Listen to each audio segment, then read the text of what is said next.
کیا یہ وغیرہ وغیرہ. اور جب کیوں دوسرے کے لیے آئے گا ساری دنیا میں آگ لگ جائے گی. تو یہ کیوں کر رہا, تو یہ کیوں کر رہا. تو آپ نے زیادہ فوکس ہے تزکیہ نفس پہ, اپنی ذات ہے, اپنی اکاؤنٹیبلٹی. میں مجرم ہوں. کسی کا کرنے سے پہلے اپنے آدم علیہ السلام کہنے لگے ظلم تو نفسی فغفر لی, میں نے اپنی ذات پہ ظلم کیا. یونس السلام کہنے لگے انی کنت من الظالمین. نبی کہتے ہیں میں ظالم ہوں. نبی کبھی ظالم نہیں ہوتا, نبی معصوم ہوتا ہے. یہ انسانیت کو سمجھانے کے لیے ایک تو نستغفرک ونتوب الیک, ایک تسبیح صبح شام زندگی کا معمول بنا لیں. اللہ نسلوں میں 2 تاجدار پیدا کریں گے اس تسبیح کی وجہ سے. اللہ اکبر. اس تسبیح کی وجہ سے نسلوں میں 2 تاجدار ہوں گے, ایک سخاوت ایک ولایت. اللہ. اور سخاوت سے مراد یہ ہے دولت ہوگی تو سخاوت. اچھا اتنی زیادہ ہوگی تو دوسروں کو دے گا. معلوم ہوا کہ پہلے اپنا گھر بھرے گا پھر دوسروں کو دے گا. اور ولایت روح کی دنیا, من کی دنیا, جذبوں کی دنیا, طریقت کی دنیا, روحانیت کی دنیا کا تاجدار ہوں گی نسلیں اس ایک تسبیح کی وجہ سے. نستغفرک ونتوب الیک. گڑ گڑا کے ساری دنیا کے سارے لوگ مجرم نہیں ہیں, دنیا کا پہلا مجرم میں. ایک تو یہ توبہ ہو گئی.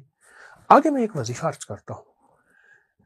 جب بھی گھروں میں جھگڑے بڑھ جائیں, اولاد میں نافرمانیاں بڑھ جائیں, 2 جھگڑے بڑھ جائیں, اولاد میں نافرمانیاں بڑھ جائیں, اور جب دیکھیں ان کے تیور, ان کی نظریں, ان کی جذبے بدلے ہوئے ہیں, اور جب دیکھیں کہ ان کی چال چلن نامناسب ہے, اور جب دیکھیں کہ وہ والدین کی بات کو بالکل نظر انداز کر رہے, اور جب دیکھیں کہ وہ یہ چاہ رہے ہیں کہ اب والدین کی موت کب آئے گی, تو اس وقت یا مانعوں کی کثرت کی جائے. یا مانعوں. گھروں میں آگ لگی ہو نا, یا مانعوں بجھا دیتی ہے. یا مانعوں سارا دن کھلا پڑھتے رہیے, ہر حالت میں پڑھتے رہے, اور بہت زیادہ پڑھتے رہے. یا مانعوں. اگر کوئی ایسی گھر میں کوئی رنجش چل رہی ہے, کوئی مسئلہ چل رہا ہے, اولاد کی نافرمانی چل رہی ہے, یا کوئی بھی چیز چل رہی ہے, کچھ عرصہ لگاتار اس کو کریں, جلدی نہ کریں, چند دن, چند ہفتے, چند مہینے. یا مانعوں کی بہت کثرت کریں, آپ کو نتائج ملیں گے اور حیرت انگیز. اور ایک اور تحفہ دوں گا, جس کی اصلاح چاہتے ہیں نا اس کی نیت کر کے صدقہ کریں. اس کی نیت کر کے صدقہ کریں, اس کی طرف سے. ہاں, جتنا حسب توفیق ہے, اور دیں اس کو جو مانگنے والا نہیں, پیشہ ور نہیں ہے, اس کو دیں, ڈھونڈ کے دیں, خاموشی سے مسلسل صدقہ کرتے رہیں. چند ہی دنوں کے بعد اس کی زندگی میں تبدیلیاں دیکھیں گے اور آپ کے دل میں ٹھنڈک آئے گی. اللہ اللہ. یہ بہت سارے اس قسم کے مسائل جو ہیں وہ گھریلو ناچاکی جو ہے وہ اس کے پیچھے بھی تھوڑی سی چیزیں ہوتے ہیں جو آتی ہیں کہ اکنامیکل انسٹیبلٹی جو آتی ہے, انسٹیبلٹی جو آتی ہے, اس کی وجہ سے بھی چیزیں ساری ہو رہی ہوتی ہیں. تو وہ اس کے لیے کوئی رسک کی, کوئی شادگی کے لیے کوئی ایسی چیزیں کہ یہ سارے مسئلے, کیونکہ end of the day it's all economics. اسی سے وہ زیادہ ہو جائے تو تب بھی مسائل آتے ہیں, وہ کم ہو تو تب بھی مشکلات پیش آتے ہیں. تو یہ کوئی ایسا کہ اللہ تعالیٰ کو جو ہے رزق میں فراخی اس نئے سال کے حوالے سے کوئی ایسی بات ہو جائے, ایسی چیز ہو جائے, ایسا کوئی وظیفہ نظر ہو جائے لوگوں کے لیے, آسانیاں پیدا. رزق کی فراخی کے لیے سب سے پہلے تو یہ ہے کہ رزق ہمارا فراغ ہوتا ہے, اس کو تنگ ہم اپنی خواہشات سے کرتے ہیں. خواہشات کی حد نہیں, برانڈ کی حد نہیں, ضروریات کی حد ہے. ٹھیک, ضروریات کی تو حد ہے, خواہشات کی حد. اب رزق کی فراخی کے لیے ایک چیز عرض کرتا ہوں, اس میں میں نے بہت تجربات دیکھے, سال سے اس کو دیکھا, آزمایا اور مخلوق خدا کو نفع دیا. وہ یہ ہے کہ آپ پرندوں کا دانہ لے لیں, گندم ہے, باجرہ ہے, جوار ہے, مکئی ہے, دانے لے لیں, پرندوں کا دانہ. یہ مکس مل بھی جاتا ہے, سب مکس بھی مل جاتا ہے. اسے کسی برتن میں رکھیں, لیکن اس کے اوپر پہلے 41 بار سورۃ فاتحہ پڑھ لیں.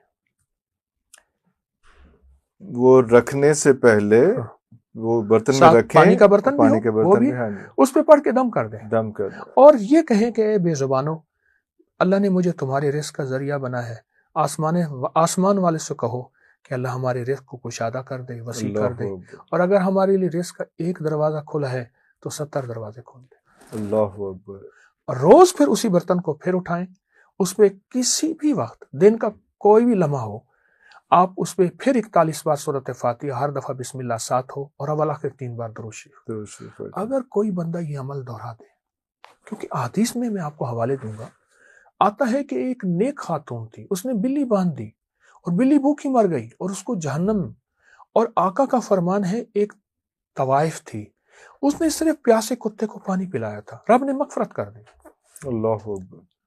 میری عرض یہ ہے کہ یہ بے زبان جتنی ہمارے لیے مانگتے ہیں نا دعائیں, آپ نہیں سوچ سکتے. میرے ہاں ایک صاحب تھے, تو وہ بالکل ہر وقت تہی دست رہتے تھے. ان کا پرندے بیچنے کا بہت بڑا کام تھا. جنگلوں سے تیتر بٹیر 2 یہ پکڑ کے لاتے تھے اور ان کو بیچتے تھے. تو میں نے ایک دفعہ ایک سیانے سے کہا, ان کے متعلق بات ہو رہی تھی, تو کہنے لگے آپ نے کبھی پرندوں کے پاؤں میں جوتا دیکھا ہے؟ میں نے کہا نہیں. تو آج جتنا پرندے ننگے پاؤں ہیں, یہ ہمیشہ ننگے پاؤں رہے گا. ارے ہاں, وجہ کوئی بھی دنیا کا انسان ہو یا پرندہ قید نہیں ہونا چاہتا. قید نہیں ہونا چاہتا. اور شکار کو میں حرام نہیں کہوں گا, شکار کو حرام نہیں کہوں گا, لیکن جہاں ہر وقت گوشت کی فراوانی ہو, اور جہاں ہر وقت گوشت ہی گوشت ہو, اور بندہ شکار کھیلے. میں نے شکاریوں کو زندگی میں بڑے حالات میں آتے دیکھا ہے, مشکل حالات میں آتے دیکھا. اولاد کے مسائل, کاروبار کے مسائل, نوکریوں کے مسائل, رزق کے مسائل, گھریلو مسائل, ان کے پیچھے بد دعائیں تعاقب کر رہی ہوتی ہیں, آہیں بد دعائیں. بے زبانوں کی جس طرح بے زبانوں کی بد دعائیں ہیں, اس طرح بے زبانوں کی دعائیں بھی ہیں. اللہ, یہ جو میں نے آپ کو عمل بتایا دانے والا, جی یہ دانے کا عمل بہت طاقتور ہے. آپ روزانہ اسی برتن کے قریب کھڑی ہو کے یا اس کو اٹھا کے آپ اس پہ سورۃ فاتحہ 40 بار پڑھ لیں. اچھا, اب آپ سوچیں ایک اور بات, جس گھر میں سورۃ فاتحہ 40 بار پڑھی جائے گی, شفا کے دروازے کھلیں گے, عطا کے دروازے کھلیں گے, راحت اور رحمت کے دروازے کھلیں گے. سورۃ فاتحہ کی اپنی خود ایک تاثیر ہے. دوسرا, آپ نے پرندوں کو ہدیہ کیا اور دعاؤں کو کہہ دیا, اس کی ایک اپنی تاثیر ہے. یہ ساری تاثیریں اور برکتیں مل کے رزق کے 70 دروازے کھلواتی ہیں.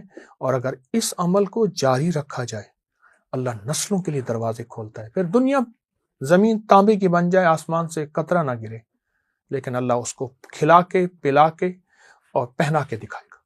جب کوئی بندہ کھاتا ہے, پیتا ہے, پہنتا ہے, تو پھر نظریں تعاقب کرتی ہیں. ادا کی بننا ہے سر. تو پھر اس سے بچنے کا حل دیے ہوئے ہیں. Evil eye, bad eye. اچھا, ہماری ناواقفیت دیکھیں. ہم کہتے ہیں انگریز کو جادو جنات نہیں ہوتے, نظر بد نہیں ہوتی, ہمیں ہوتے. میں نے اپنی اتنی سینکڑوں کتابیں جمع کی گوروں کی, اور ابھی بھی کر رہا ہوں, کہ گوروں کو نظر بد پہ کتنا یقین ہے, جادو جنات پہ. تو نظر بد اگر ہے بھی صحیح, تو اس کا بھی میں ایک عمل بتاتا ہوں. پھٹکڑی کا ایک ٹکڑا لے لیں. پھٹکڑی کا ٹکڑا, اچھا, وہ ٹکڑا ہو جس کو آگ نہ لگی ہو. آگ پہ نا بعض اوقات پھول کرتے ہیں. کچی پھٹکڑی, ایک چھوٹا سا ٹکڑا ہو, یعنی اتنا سا ٹکڑا ہو, وہ لے کے آپ سرہانے رکھ لیں. اچھا, اس کا ایک اور فائدہ بھی ہے. جس کو خراٹے بہت زیادہ آتے ہوں, اس کے سرانے اگر پھٹکڑی کا ٹکڑا رکھا جائے, خراٹے کچھ عرصے میں ختم ہو جاتے ہیں. نہ کریں, یہ تو بڑا ضروری ہے. لوگوں کا بہت گھر خراب ہو رہے ہیں اس وجہ سے, خراٹوں کی وجہ سے. نیند لوگوں کی پوری نہیں ہوتی. جی, تو پھٹکڑی کا صرف پھٹکڑی کا ٹکڑا سرہانے رکھ دیں اور بس. اچھا, اب میں اس کی نظر بد کے لیے بتا رہا ہوں. اس پھٹکڑی کے ٹکڑے کے اوپر نا آپ صرف سوتے وقت ایک چیز پڑھنی ہے, یا برو یا تواب. یا برو یا تواب, بس صرف 101 بار. 3 منٹ لگیں گے زیادہ سے زیادہ, 5 منٹ توجہ سے. یا برو یا تواب. اس پھٹکڑی کے ٹکڑے پہ پڑھنا ہے. صبح اٹھ کے نا اس پھٹکڑی ٹکڑے کو کسی کپڑے میں لپیٹ کے رکھنا ہے. اس کپڑے کے اوپر ایسی پیشانی پہ مل لینا ہے. سر ختم, صرف مل لینا ہے اور اثر ختم ہو جائے گا. آپ تجربہ کر لیں. یا برو یا تواب. اس پھٹکڑی کو کسی تھیلی میں سی دیں, کپڑے میں سی دیں, لیکن کپڑا یا سفید ہو, یا نیلا ہو, یا سبز ہو. بس ان 3 رنگوں کے علاوہ اور کوئی رنگ نہ ہو. سفید, نیلا یا سبز رنگ. اور اس میں اس کو سی لیں, اس پھٹکڑی ٹکڑے کو. اور روز یہ پڑھ کے تسبیح ہر حالت میں پڑھ سکتے ہیں. یا برو یا تواب. اور وہ اسی ٹکڑے کو اپنے پاس ہی رکھیں, روز پڑھ کے اپنے ماتھے پہ. وہ آپ کی زندگی کا ساتھی ہے. سفر حضر میں جہاں بھی جائیں وہ ساتھ رہے. سوتے وقت اس پہ پڑھ کے دم کر دیں. صبح اٹھ کے صرف پیشانی پہ ایسے مل دیں, اور بس. آپ اس دن کی خوشخبریاں, اس دن کی برکتیں, اس دن کی راحتیں, اور ہر اٹھنے والی کڑوی نظر, میلی نظر, شیطانی نظر, کمینی نظر